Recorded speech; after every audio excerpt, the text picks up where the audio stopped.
Hey everybody, it's me. It is the 28th of April. Today was a pretty cool day. I watched church online today. I didn't go, but man, it was a powerful message. They were speaking from 1 Kings 18:16 through 38, and it's about altars, meaning a place to go meet God. Where's your place? What place do you consider the right place? And then also, altars need to be prepared, not prepared, but repaired. They get messed up, life's compromising stuff. I got Keno poking his head in over here.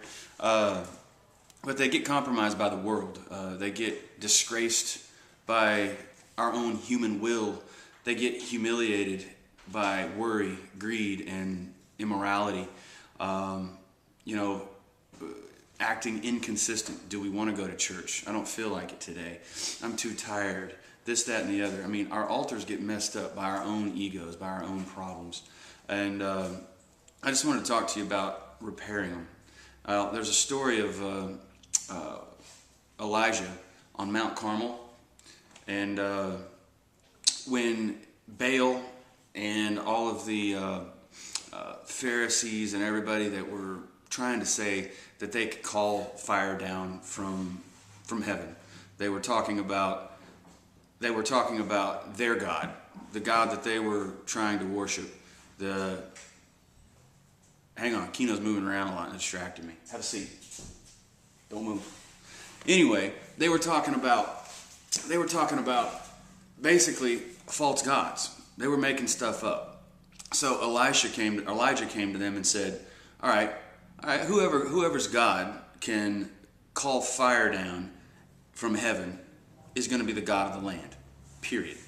So they did a little pomp and circumstance with their altar there at Baal's sanctuary, or whatever the place was that they call it, where they were worshiping their God. Anyway, they dug tunnels under the ground, and they basically faked fire. It was magic. It was illusions. And Elijah's like, come on now. Let's go up to Mount Carmel, where it's just a bunch of rocks, dirt, a mountain. You take your people, I'll take me and God, and we'll decide, what's real and what's not about the altars that we build up there. Let's not make it fancy. Let's not make it anything. Let's stack some rocks up. Let's get a steer or a cow, cut it up, and do what we do. All right? And then I'm going to show you what God can truly do. Anyway, in 1 Kings 18:21, whoever can rain fire down will be God of the land.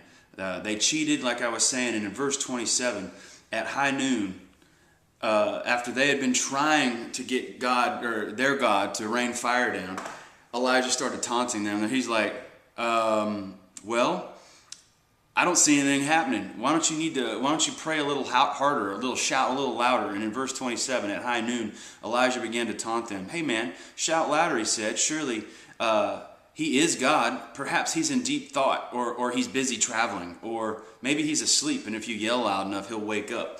Anyway, they started jumping around on the altar and screaming and hollering. They were cutting themselves. They were tearing their clothes, and nothing happened. Not one thing happened. So now it's Elijah's turn, and he said, now it's time to repair the altar. And in verse 30, Elijah said to all the people, come here, come unto me. They came to him, and he repaired the altar of the Lord, which was in ruins.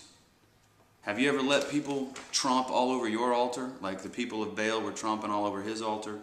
Have you ever let them do that? Have you ever let circumstances get to you? Have you ever let things in your life distract you from what you're supposed to be doing and let you get away from it? I've done that. I did that last week whenever I was away from all y'all for a week, and I was letting my circumstances personally get in the way of what I was supposed to be doing, and that's encouraging people, and that's being a light for my family, and that's not having my head down in the sand and ignoring everything and just hoping and wishing.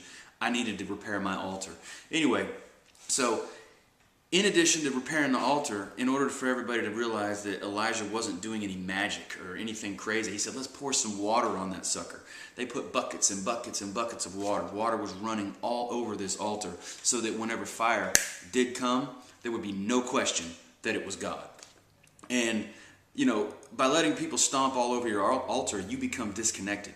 You become uprooted, unplanted. The pastor was talking about back when he first got started preaching, there were some potted plants on the stage where he was preaching. He's like, let me give you an example. He went over and he pulled up one of the potted plants, and there's dirt everywhere, roots are exposed, and there's this plant. He throws it down on the stage. He's like, now that is an unpotted plant. That is a uprooted, disconnected plant. And everybody's like, well, sir, we're going to have to clean that up. He's like, no, you leave that on the altar. You leave that on this stage until next week, and let's see what happens. They left it there. Y'all know what happened. That plant started dying. It was brown. It was ugly. And then right next to it was a plant just like it that was still potted, that was still getting water, that was still rooted in the soil, living and looking great. The point is if you get disconnected from your altar, if you get disconnected from God and you start wandering around, your altar isn't repaired. It's in shambles. It's been stomped all over. If you fix it, you can be rooted. You can grow. You can live. But if you're uprooted, you're going to die where you lay. And that's a fact.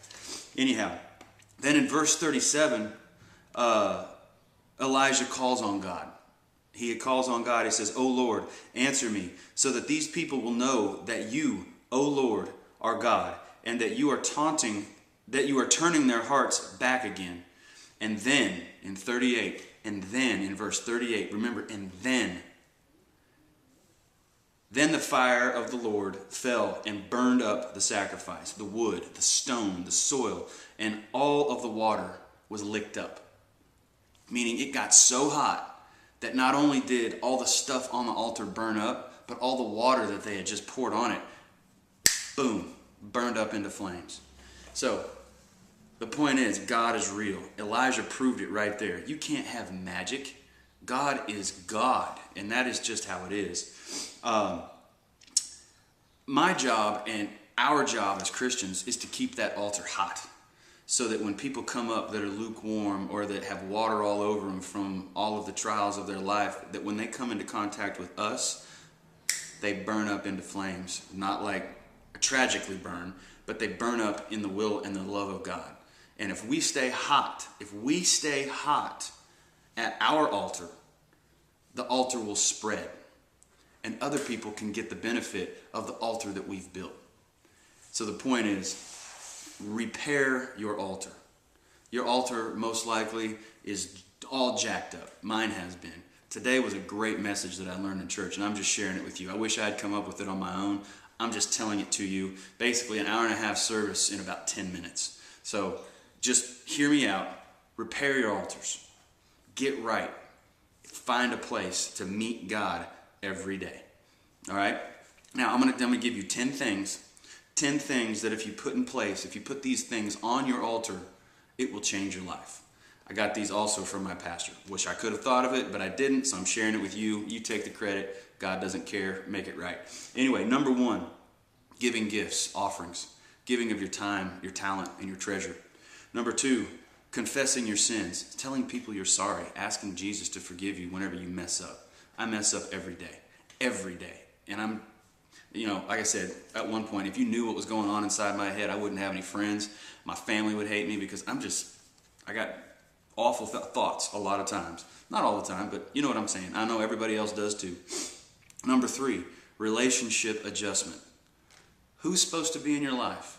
The people who are throwing water on your altar and trying to, quench your flame, or the people that are trying to gas you up and keep you going, giving you the right encouragement and not telling you to quit and not telling you to go back to the world? Figure out who needs to be in your life. Relationship adjustments. That's number 3. Number 4, priority changes. Wow. How do you use your time? And what was your excuse for not going to church today? Or what was your excuse for not spending time with your family today? Or what was your excuse to be lazy? How do you use your time for Christ? Number 5, don't ask how much it costs. Ask how much it's worth. Because the value of something far exceeds what the cost is. Oof, man, the value of something far exceeds what the cost is. 6, forgiveness. Eric one time told me, he goes, there was a saying that he had learned, whenever you're not forgiving somebody, it's like you drinking the poison and expecting the other person to die. You have to forgive people. You have to. You have to forgive people. 7, commit selfless acts of kindness to those that don't deserve it. There are people in your life that are probably super freaking jerk-faced, ugly, no good. Kill them with kindness. You know? Or on another hand, maybe they're not terrible, like a homeless person. You think he might be going out to buy a bottle of whiskey? You know what? It's not your job to judge what he's going to do with that money. Slide him a $5 bill. He can go get a sandwich. You know? But if he buys whiskey, your heart was in the right place. Selfless acts of kindness to those that don't deserve it. Number 8, obedience to vision. Now, I failed you a week ago.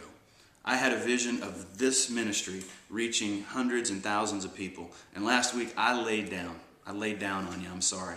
And I'm not going to do that again. If I have anything to do with it, and if God has anything to do it within me. If you have a vision, stick to it. Don't let people or circumstances drag you down. Stick to it. There's no other way to say it. Stay obedient to your visions that God has given you. Number 9, dedicating a spot to meet. Where is your altar? Find a place to make your altar, whether it's the car, your bedroom, your closet. I know some people, they go in the closet, they shut the door and they pray. That's their spot. That's where God meets them halfway. He said, you take 1 step, he'll take 2, he'll take 3. He will multiply your steps if you just take 1. My spot, I have several. One of them is the nursery where my daughter sleeps. It's the calmest place in my house. I'll be praying in there in the morning or in the night, just sitting there on the floor. So find a place to have your altar, to meet God. And then finally, 10, submission to God. You have to sacrifice your heart. It blesses the heart of God whenever you submit. For example, UFC fights were on last night. There are several different submission holds. They can get you in an arm bar. They can get you in an ankle lock. They can get you in a Kimura. Just countless. There's several ways that you submit somebody. But the point is that if you don't tap out, you will get broken. Your leg will break. Your arm will break. Whatever is in the position of submission will break. God does this to us on purpose in life. He puts us in tough spots that he knows that if we don't submit to him and his will, and we try to do it by ourselves, we're going to get broken. And a lot of us are sitting here broken right now because we're not submitting. Our arm's about to get broken by the devil, or by the circumstances in your marriage, or by the circumstances at your job, or the circumstances when your kid's on drugs, or whenever they don't tell you that they love you. Whatever's going on, submit it to God, or else you're going to get broken. You're going to get broken, and God will heal you. He'll put you in a point of deliverance, but you've got to submit. That's number 10. Well, this was, like I said, an hour and a half sermon in 15 minutes. I hope you were blessed. Love y'all. Have a great day. Sorry about the lighting. I don't know if you can even see me, but I know you can hear me. Have a blessed day. I'll talk to you real soon. Love y'all. Bye.